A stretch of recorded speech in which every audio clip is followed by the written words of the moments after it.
I will give you brief about the ocean. Ocean cover more than 20% of the surface of the plant and form 95% of the biosphere. In terms of global commons, marine areas beyond national jurisdiction account for 40% of the surface of our planet, 64% of the surface of the ocean, and nearly 95% of its volume. According to the World Ocean Assessment, oceans are Earth's largest ecosystem, regulating global climate and driving weather-related systems. They are also extremely crucial for blue carbon, which refers to carbon captured by the world ocean and coastal ecosystem, including mangroves, seagrasses, and salt marshes. Scientists estimated that 50 to 80% of the Earth's oxygen is produced by phytoplankton in the ocean. One species, Prochlorococcus, can produce up to 20% of the oxygen in the biosphere.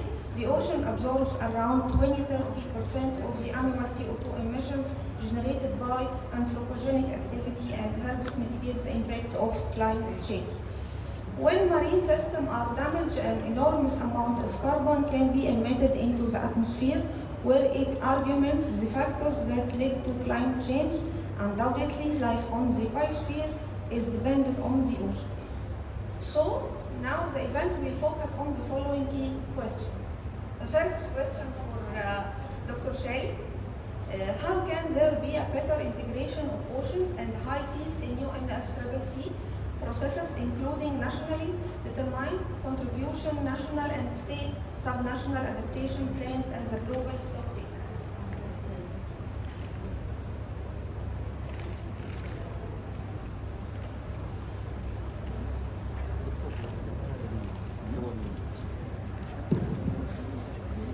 Thank you so much, Professor Fakhri, and thank you so much for hosting and co-hosting this event. Regarding your question as to how better can oceans be integrated in the UNFCCC process, I think it's an important one to deliberate on, considering the fact that we are here at the 27th Conference of Parties under the UNFCCC in this very beautiful city of Sharm El-Sheikh. So first thing is that let's go back to history. When we look at the convention which was formulated in 1992, we see that under Article 4.1d clearly recognized the role of marine ecosystems and also contextualized them as carbon sinks. Ironically, what happened that almost for more than 25 years there was so little focus on oceans in the Conference of Parties, which were held in year after year. And despite the fact that this was clearly recognized in the original convention text, in many ways one sees that in terms of concrete outcome, it was only in the last COP, COP26, that oceans were recognized in a covered decision of the COP. But of course, one has to give credit to the fact that in the post-Paris regime, an IPCC special report came out in 2019 that focused on oceans and cryosphere. And that in many ways, IPCC has been very influential in terms of integrating oceans in the UNFCCC processes. So in many ways, science has triggered off some degree of internalization of oceans in UNFCCC process. However, there is so much more that can be done. Considering the topic of this session, which is not just on oceans but on the global commons, and as you rightly pointed and framed, that about 40%, more than 40% of the Earth's atmosphere is covered by oceans that are not part of country jurisdiction but are in areas beyond national jurisdiction. When we look at UNFCCC, it is a party-led process or a country-led process.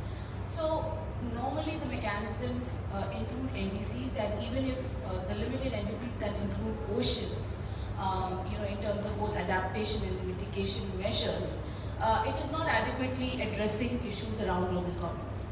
So to answer your question, there is also need for better integration of other multilateral processes. The interaction of that has to increase. For example, for oceans, and especially when it comes to global commons, we have the United Nations Convention on Law of the Seas, the UNCLOS, which has to be better integrated with UNFCCC. To some degree, SDG 14 has oceans, but again, it doesn't really cover the areas beyond national jurisdiction or the global commons. So really, I mean, we just can't only depend on party-led processes, but we have to empower international organizations to really take this up as an issue in order that oceans is truly integrated in UNFCCC processes. Thank you. Thank you so much for your affirmative answer. And Dr. Shelley, as you are aware, Dr. Rashmi couldn't make to come today for our panel discussion, and I think you answer his question on his behalf. So the second question, what mechanisms are needed for improved ocean governance and management is needed to scale up marine protection and sustainable management of both the high sea and coastal water? Yes. So as far as coastal areas is concerned and even the high seas, it is important to see that ocean, and I'm reminded of a movement that said that let's not say oceans but ocean, because oceans are really interconnected to each other. So one of the things that we have to really look at it as a holistic systems approach, take an earth systems approach to look at oceans as connected with the atmosphere. In many ways, even for example, the ozone depletion also affects oceans, and also of course, as you have also already framed in your introduction, that ocean is a sink for carbon dioxide, but is also impacted. It is also impacted from climate change, whether it is in terms of the rise in temperature, but also the fact that you have phenomena like sea level rise and extreme weather events. So there are multiple mechanisms that are needed, but they have to be looked at holistically. So we can talk about various policy instruments, but whether they are regulatory. We're talking about blue financing, but also the fact is that multi-level approaches are needed. In fact, today we came out with this policy brief that looks at the ocean climate interface on global commons, and this is available on the website. I do not have that many copies of this, but it's available on the website, and it clearly argues for a multi-level approach, and the fact that multiple mechanisms are needed, including international mechanisms. Especially when we talk about global commons, you can't just leave it to one country, but there has to be an international mechanism to deal with. Thank you. Thank you so much for your inputs. Dr. Tariq, what are the area of intervention for climate action and nature-based solution, including blue carbon, marine protected areas and sub-sea bed, carbon capture and storage? Thank you so much. It needs from now till tomorrow to answer all of this, but I will try my best. When we speak about the interaction between ocean and climate as well as marine protected area, marine protected area here resembles a solution for climate change, because marine protected area, especially in Red Sea, is last refuge for coral reefs. All of the modern and latest research identified that coral reef of the Gulf of Aqaba has some sort of heat tolerance as well as bleaching tolerance. So when we speak about the expected impact on coral reefs in the Gulf of Aqaba, it will last forever. Unfortunately, the other coral distinguished places such as Great Barrier Reef are suffering from bleaching impact, especially after the major bleaching event in 2016.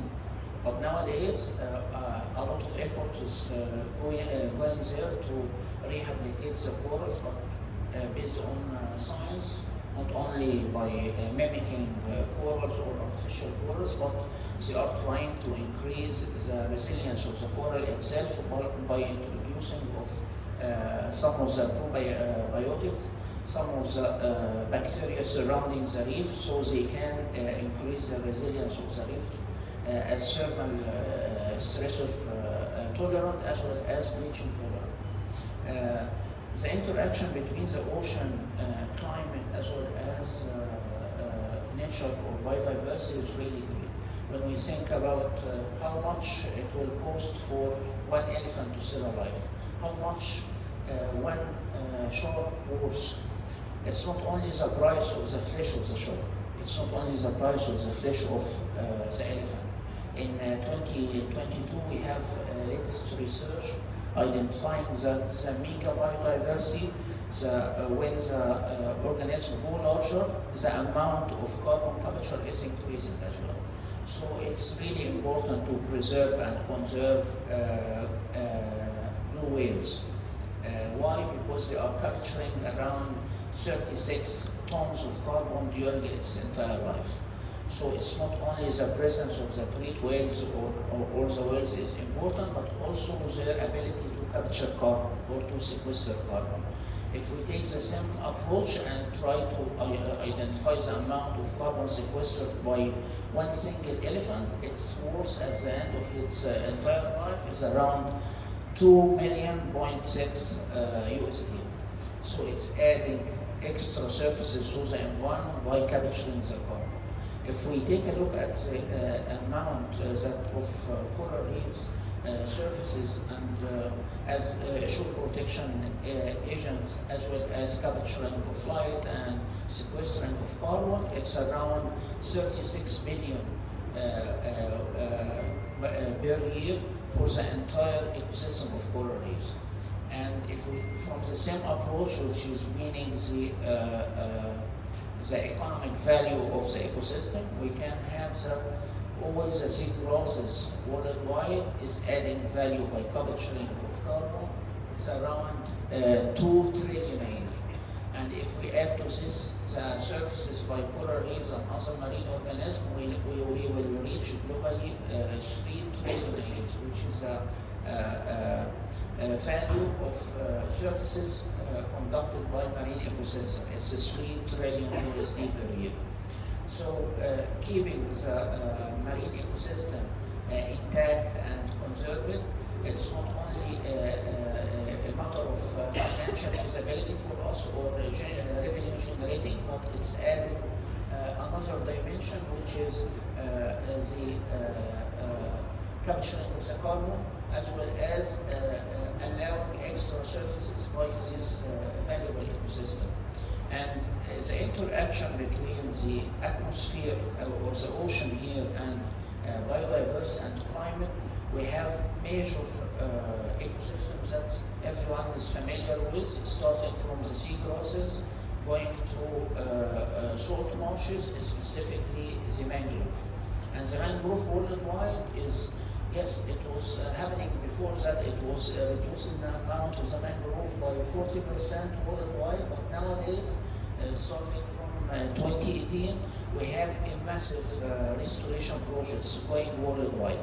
Even on our just neighborhood, the Emirati as well as the Saudi, they are adopting a massive rehabilitation of mangrove by cultivation of around, one is going for 10 million tree and the other one is going for 100 million tree. So we are speaking about restoration capabilities of mangrove, and for our knowledge, a single tree of mangrove can sequester up to 12 kilogram carbon per year. It's also depend on another variables such as substrate itself, where is this happening in north or in southern latitude, depend on many variables, but it's around 12 kilogram carbon per year. So we are speaking about another factor that can control the climate by absorbing the extra carbon dioxide we find it in the atmosphere. So the link between ocean and ocean ecosystems such as mangrove and coral reefs, as well as large fauna like whales, all of them act together and in like a proper way to capture the excess of carbon we are suffering from. Because carbon, the most important thing is the excess in the atmosphere, and ocean alone can absorb carbon, even as you mentioned in your introductory lines, is chlorofluorocarbons is producing, capturing carbon and producing oxygen for us in this world. And I believe what is main concern now is how we can sell or how we can establish a successful business model between conserving the biodiversity represented in coral reefs, not only for the tourists, but also conserve it for carbon capture, conserving the mangrove not only to be like a nursery ground for fisheries and shrimp farm, but for carbon sequestering, and how we can sell this as a carbon credit. We have to establish the link between the product itself and the seller and also the buyer, and who is going to benefit. For example, in Kenya, we have a lot of successful cases for the civil society and local community in conserving areas with planted with mangrove, and then they can sell it as a carbon credit after a verification process to other agencies worldwide. And I believe it's not that straightforward, because during COP26, the highlight was shed on double washing, double counting, and nowadays we are very aware of this, so the presence of verifier in this process is really interesting. And I believe Dr. Elizabeth can say a lot of numbers in this respect. Thank you so much. So much. I couldn't agree more. And now, Dr. Elizabeth, could you kindly share your experience regarding the possibility of implementing a nature-based solution to mitigate climate change? Thank you so much. Yes, so I just wanted to talk a little bit about, following on from your really interesting points, about how one can sort of think about nature-based solutions in the blue economy. And I think increasingly, if we try and sort of situate this debate in a sort of low and middle-income country setting where we really need to think about growth pathways, it's really important that we think about any kinds of solutions not as either mitigation separately or adaptation separately, but really about what those transition pathways are that build resilience in economies, enable growth, but on pathways that are compatible with global net zero. And so I just thought I'd give one example to start with, which is the example in the Seychelles. And so this is an example about how we can know how much carbon sequestration occurs in blue carbon, for example, from mangroves. It's hard ever to talk about oceans, isn't it, without talking about mangroves. They seem to be the sort of the uber answer to so many things. But often it's the financing that matters, and you touched on that. And so one just really nice example is where the Nature Conservancy bought up some of the Seychelles debt, national debt. And of course there was conditionality attached to it, but the conditionality was that the payments that the Seychelles would normally have made just to service the debt, instead they would be invested in the blue economy. And so the idea there is that this money could be invested in areas that are critically important to the Seychelles economy, which is tourism and fisheries. And at the same time, the investment is such that there could be an increase in sequestration of blue carbon. And so, of course, in part that is sort of mangroves protecting protect your fisheries, and the economic growth comes in part from protecting your fisheries sector more. And as we know, I think when we look at the impact on fisheries, we know there's a big impact from climate change because of the warming of the waters and the increased acidification. But fisheries tend to be really badly managed, in part because of the global commons. And so, to some extent, improved management would just do a lot, but we know it's just going to be much harder in the context of climate change. And so that's one example where this was really, the nature-based solution was really thought about in terms of growth pathways, in terms of being compatible with net zero, and a country actually being able to sequester blue carbon in exchange for the debt being, sequester carbon zone in exchange for the debt being, part of the debt being cancelled. There is a question, of course, as to who is buying that debt. I think I'm always a bit nervous about carbon markets and carbon offsets, because we all know that there's a lot of leakage. And so it's not necessary it has to be through a market. It can just be a decision by a charity or a group or private sector to just cancel the debt without this being part of an explicit market and explicit offsets, but more about climate finance and about enabling growth pathways for low-income countries. Thank you. Thank you very much. Thank you so much for your inputs. And now, Professor Alkan, how can policies be better informed through sustain global ocean of preservation? Thank you very much for that question. So, I would like to try to answer this question in two different ways. First of all, as scientists, we are very much used to making discoveries and also, new developments and so on. But that doesn't mean that basically they will all turn into a policy. So basically there's a particular steps that we need to follow. And it's not just basically for oceans, I think this is kind of a generic situation that we need to follow. So from one point of basically view, I can refer to the German philosopher Schopenhauer. So basically Schopenhauer is saying that basically to reach the truth or for public acceptance of the truth, you need to follow three different basically steps. The first step is basically when you come up with this very good discovery, then you say, I found something fantastic. And okay, like this? Okay. Okay. So basically, Schopenhauer is saying that basically there are three steps that we need to follow for the public adoption for the truth. The first thing is basically once you make your discovery, you say that you claim that this is the basically kind of an earth-breaking discovery, and you are expecting that everybody should adopt. First of all, they just don't take you seriously. They make it actually, they found this funny, so they basically don't care about what you found initially. And after some time, you are trying to convince people and so on that this is a really important discovery that you found. And then now you move to the second step. Now people are taking you much more seriously, but in a negative manner.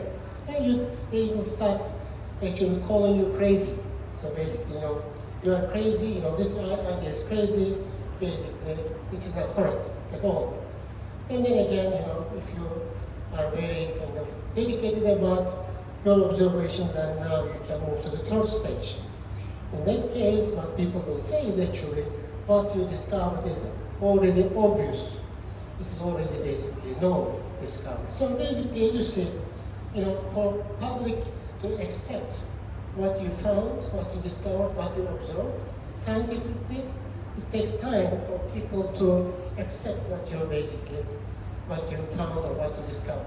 So now if I move on to the other kind of point of view about how we can make these observations and discoveries as policy, again, as scientists, we are good at using our scientific approaches and then, mathematical tools and all these, science of data and data analytics or whatever it is. So basically, to come up with a conclusion.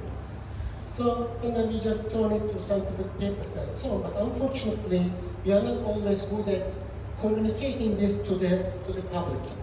So basically, what we need to do is, first of all, when we make this discovery or an observation, we need to somehow then try to find ways to really explain in a clear way to the public that this is a really important observation, and this can really be impactful to the people's lives. And to make this happen, we can follow different approaches. For example, throughout this conference, my colleague, actually, Professor Islamani, just had an interview with one of the top channels in Egypt, and he talked about our joint project with Egypt related to marine renewable energy. So basically, just try to explain what this project is all about and how it is going to impact actually the people's lives, especially related to the climate changes. So I think, and later on, somebody from his town, a security guard, called him. He said, I saw you on TV. So as you see, basically, by using these media channels and so on, we can have a very good communication with the public and try to basically explain what we are trying to do and what type of observations that we can make. And tomorrow, we will have another event like this that we are going to meet with the Minister of Transport. So as you see now, you will have the opportunity to talk to the policymaker now and try to actually convince him the importance of all the observations and discoveries that we are making. And if we can convince the policymakers, then the next step will be to establish the policy. Thank you very much. Thank you so much for your detailed answer. We always said ladies first, but Dr. Samah, I guess to answer the last question. So what are the means of innovative ocean finance to achieve a sustainable ocean economy and protect the ocean's natural capital?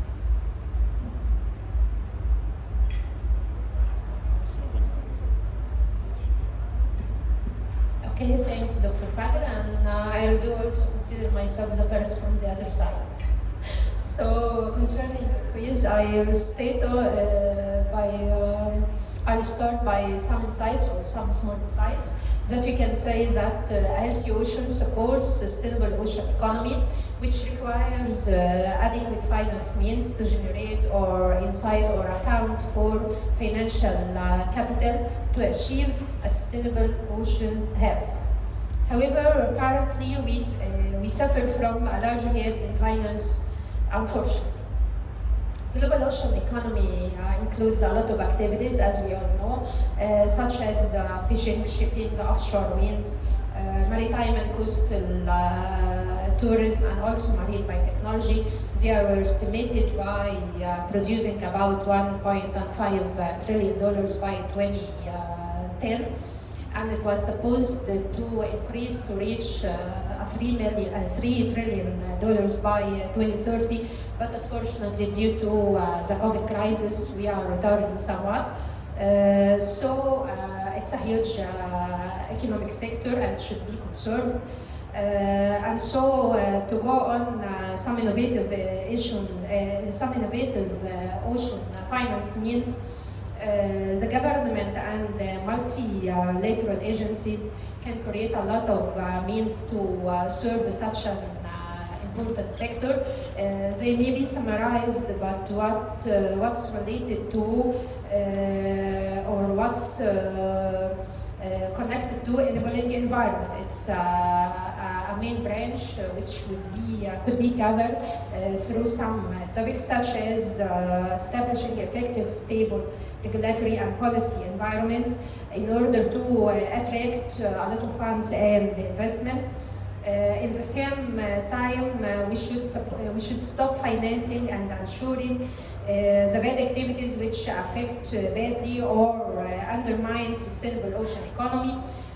Also, we should strengthen national, regional, and global data infrastructure to grow knowledge and also build effective human capital worldwide, especially, of course, in developing countries. And finally, to allocate a greater proportion of ocean economic outputs into multi-sector ocean governance strategies to support a resilient ocean economy, which needs continuous funding.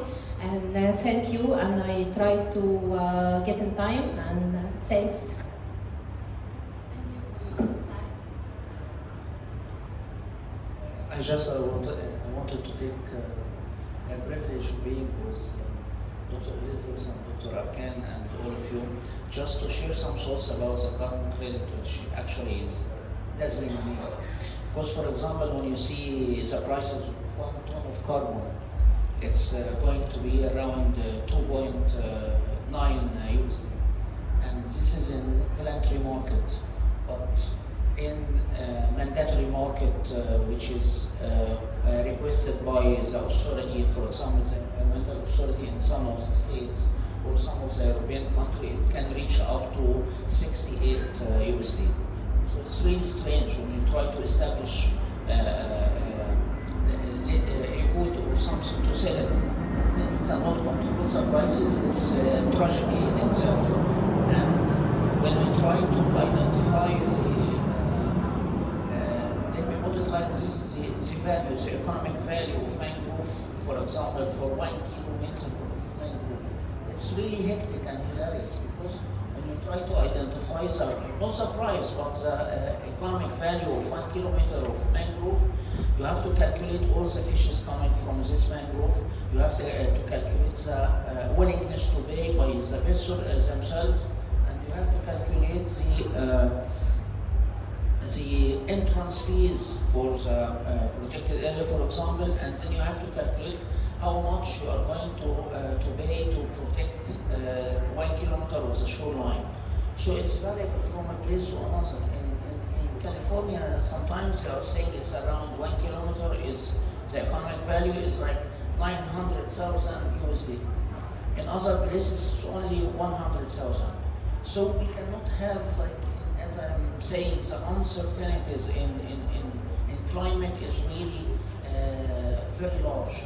We cannot have a fixed number. It's all variable and depend on the situation and depend on the place we are speaking about. It's another dazzling example regarding the coral reef. In Egypt, we depend on we are saying, yes, we have Ras Muhammad, and Ras Muhammad, one of the most biodiverse site for diving. I myself experienced diving in Hawaii, and you can find like monocolor. They call it monospecific sand. You can go diving for 10 minutes and you can see only green or creamy or whatever, brown. But in Ras Muhammad, it's dazzling. It's like mosaic, a lot of colors everywhere, so it's really, this is what they call biodiversity.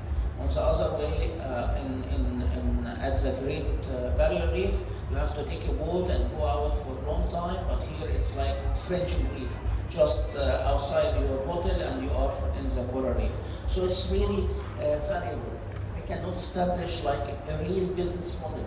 And this is, as a biologist and ecologist, I found it hard. When you try to establish a strategy, you have to at least define your numbers, what you are going to do if you support these actions, and then what are we going to anticipate from this. So in regard to nature-based solution, I believe the first thing will not be the money, but will be the fulfillment of the requirement of the local people. For example, we needed to have like a shoreline protection. We needed to have like green jobs. We needed, and we are going to implement it, to have like a nursery ground for fishes. And we leave the money till the end, because money is manipulating. We cannot be assured about the end, how much money we are going to have or how much money we are going to spend.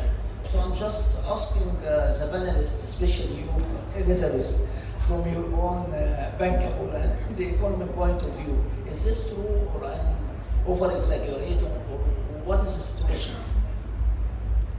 Yeah, I think that's a really good point. There are two very important sides of the coin, aren't there? On the one hand, you do need to mobilize the finance.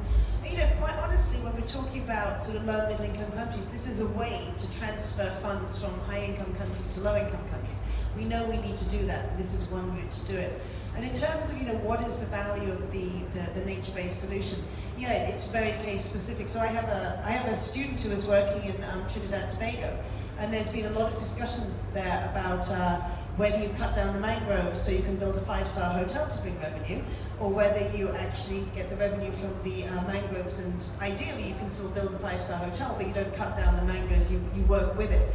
And so he was looking at what those values were. So there's the blue carbon value, but that may not be realized. So it's all very well having a value, knowing the value of blue carbon that's being sequestered by the mangroves. But you also have to find some vehicle for someone to pay you for it. Otherwise, it's very hard for a country that's trying to reduce poverty and increase prosperity to justify.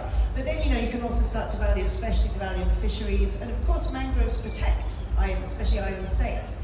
So, you know, you cut down your mangroves and there's nothing to stop the storm surge from coming over and leading to these sort of flooding events. So there's tremendous value, especially around coasts, of mangroves, when you're talking about coral reefs as well. And of course, I think we also have to realize that with global warming, all these revenues we might assume we'd have may go. So the ocean, I'll keep it singular, the ocean has absorbed much of the heat of climate change so far, most of it actually, and it's absorbed a lot of the carbon dioxide. But it's getting to sort of close to saturation point for absorbing heat, and people are really worried now. There's some very new science, and I'm working with someone, but he's much better knowing the science than I am. There's some really important science about when the carbon dioxide is absorbed, how it gets down to the deep ocean. And there's people really worried now that carbon dioxide that used to get all the way down to the deep ocean, and it's some very complicated mechanism about, you know, whatever's eating it and plants and coming down, and then the fish in the middle layer, and whether they are actually going to be there to help the carbon go down. So it's even more complicated, isn't it? And the coral reefs that, you know, can survive a 1 in 20 year bleaching, are now starting to see bleachings every few years, and they can't survive that, and that's due to climate change. So we're hoping to use oceans for sort of for improved mitigation, but it's sort of what's moving faster, the contribution of the oceans to mitigation, or the warming that makes the oceans' contribution to mitigation so much lower. So I don't know if I answered your question, but it's really complicated. But I think certainly in terms of the financing, we need to find the financing mechanisms. It's just a good way to transfer money that needs to be transferred to low and middle income countries. But yes, you've got to know how it's being used and what the values of those resources are. Yeah. Thank you. I think Ashley. Yeah, I think the question is a very interesting one because, why do we value everything? I mean, in India, we have the National Environment Policy of 2006, which in a way borrows this principle from ecological economics of inconservability. And there is a term called entities of incomparable values. So what you are describing really, and because there are some ecosystem entities, nature for nature's sake. Why do you always have to value them? You can just protect them based on precautionary principle, for instance. But when we talk often to policymakers, and a lot of them do kind of come with economic interest. So while I'm myself not a very big fan of valuation, but then eventually sometimes you do need that. I mean, one of the things is that when you look at the climate discussions itself, you had mechanisms like RED plus. They did need some sort of a price attached to it. We never had such mechanisms, that were discussed to a very large extent in universal significant proportions. So I mean, yes, it does help. It does sort of have some discursive value if you value things. But then again, frankly speaking, I think there are certain things which you must just conserve because they have certain, ecosystem significance, but also cultural significance. And I think countries like India do have that. So sometimes you don't have to value it. It's just preserve it. So, thank you. Dr. Alkan, any comment? Thank you very much, Dr. Tarek, for the last question. So I just want to basically, Professor Elizabeth and my colleague actually kindly shared their views, but I just want to maybe approach this from a different angle. So at the end of the day, we are really trying to solve a very complex problem. And actually we had another panel last week, and we were talking about financial aspects and scientific things and so on. At that time, I just made this comment that when we think about climate change, this is actually mainly a scientific problem. Because if this is just purely a financial problem, I believe that we could just pay $1 trillion tomorrow and we can just fix the problem. But unfortunately, it's not going to happen. So that means that basically, we need to first resolve very complex things to make this happen. I think another thing that we are another complexity that we are dealing with, first of all, the world's population is increasing. At the same time, for us to somehow provide the necessary things to this increasing population, then we need to increase, the resources. So, and how do we increase the resources? In some sense, then we are relying on the things which are polluting the environment. Because, at the end of the day, these people has certain needs, right? So we need to provide basically those needs to them. And how do we do this? As I said, there are things that we can put in the environment, and there are ways that we make which can be environmental friendly. But at the end of the day, the world is, the time is just moving on. So if we just rely on the waste that basically polluting the environment, like burning coal or fuel and things like that, at the end of the day, basically will harm the environment. And as a result of this, what's happening is, now we see very strange events happening.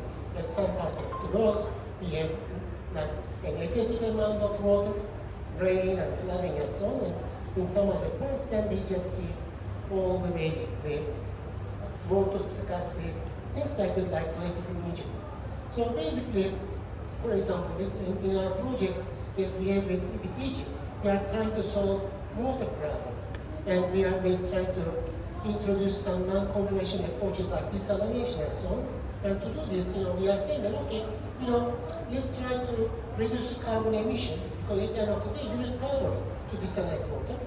And one may just burn fuel, but now instead of to burn fuel, we can rely on renewable energy resources like marine renewable energy and so on, and that's what basically we are proposing.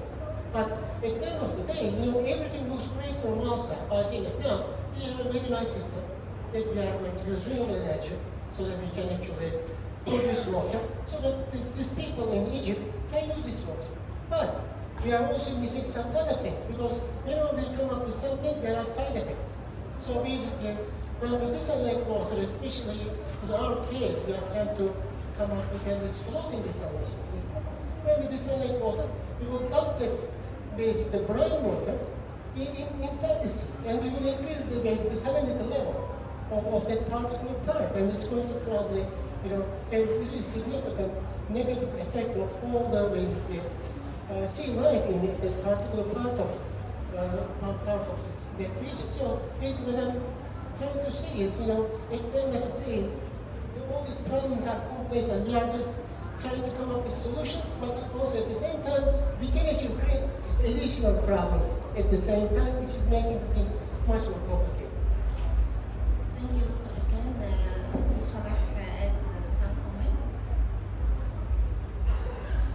Thank you. Okay, we reached a very critical point, which is related to cost. And as long as we are talking about conserving environment, conserving coral reefs, either in Egypt or in Saudi Arabia or in everywhere, it can be done by all one country. And that's why we are here in COP. And that's why also we gave the step forward, or we moved on as we are negotiating in this COP some damage. So it needs cooperation, no way, and that's why we are here, and that's why we are sitting in this panel. We are all from different countries talking about saving environment, the ecosystem conservation. So we are, as long as we are talking about economy, we are talking in politics, we are talking cooperation. And that's the great benefit of our conference, as I think. Thank you. Thank you. Any question? Our audience?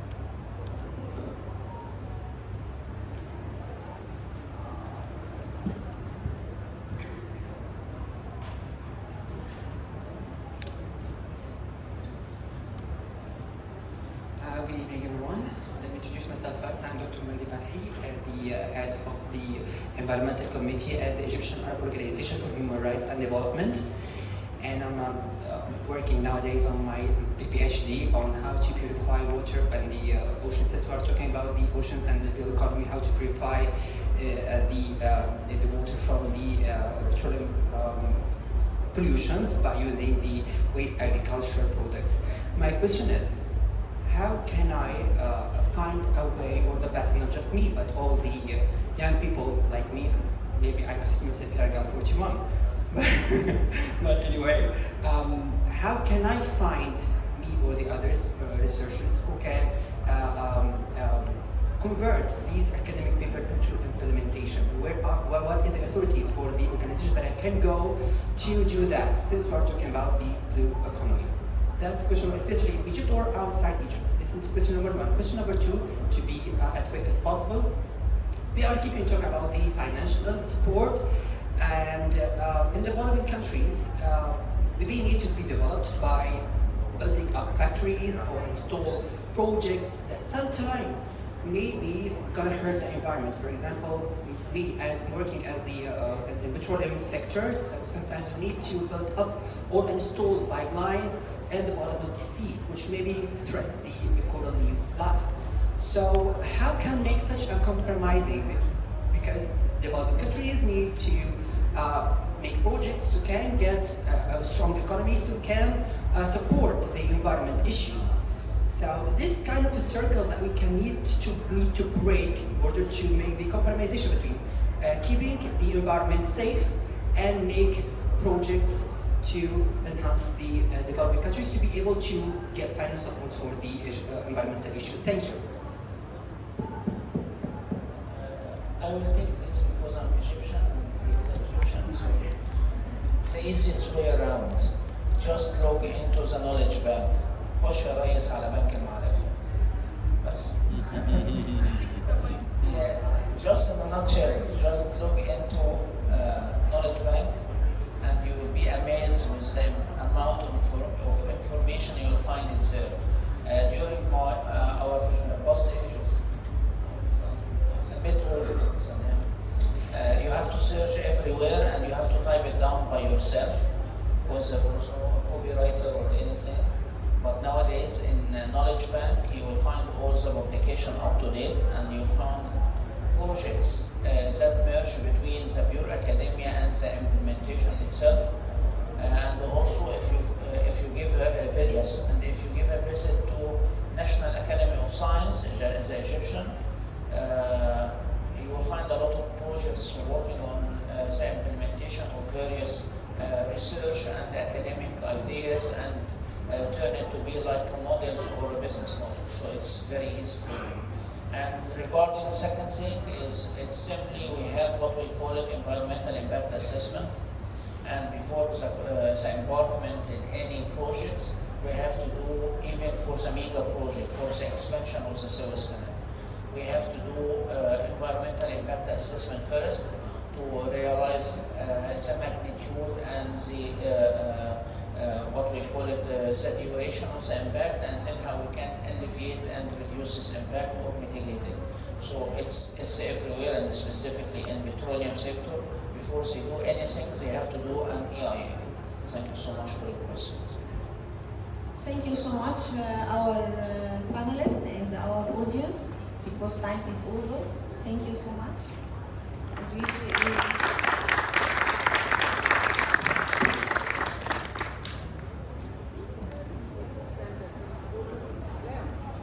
Aber gut.